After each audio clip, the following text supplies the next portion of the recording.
तीर्थकुंडाला धोका पोहोचणार नाही याची काळजी घेऊ. सरपंच गीतांजली सुतार, देवरवाडी येथे वैजनाथ मंदिर येथे पत्रकार परिषद.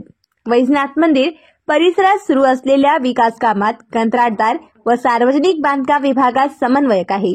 तीर्थकुंडाजवळ टाकलेली माती त्यामध्ये जाऊ नये यासाठी कंत्राटदारांच्या सहकार्याने उपाययोजना करू, पण विकास कामाची बदनामी नको असे मत सरपंच तथा वैजनाथ देवस्थान उपसमिती अध्यक्ष गीतांजली सुतार यांनी देवरवाडी येथे वैजनाथ मंदिरात आयोजित पत्रकार परिषदेत व्यक्त केले.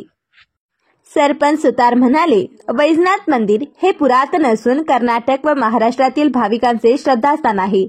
गेल्या डिसेंबरमध्ये 1.94 कोटी सभामंडप, 3.04 कोटी निधीतून सांस्कृतिक भवन होत आहे.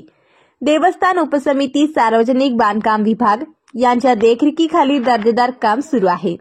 पण काही जण केवळ स्वार्थापोटी कामाकडे ते बोट दाखवत आहेत. त्यामध्ये तथ्य नसल्याचे त्यांनी सांगितले. कुणाला शंका असल्यास त्याचे निरसन करू त्यांनी समितीशी संपर्क साधावा असे आवाहन त्यांनी केले. ग्रामपंचायत सदस्य बसवंत कांबळे म्हणाले, कामाचा कालावधी 10 महिन्याचा आहे. चांगल्या कामात विघ्न आणू नये असे त्यांनी सांगितले.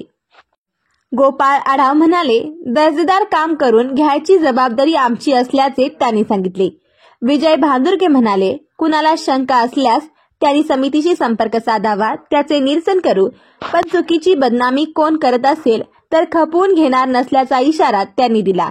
यावेळी गोपाळ भोगन, रघुनाथ भोगन, जीवनाम्मा मरगाळे, उमेश भोगन, समिती सदस्य विनोद मधुकर, प्रमोद बर्वे, संजय भोगन व विजय वाजंत्री उपस्थित होते.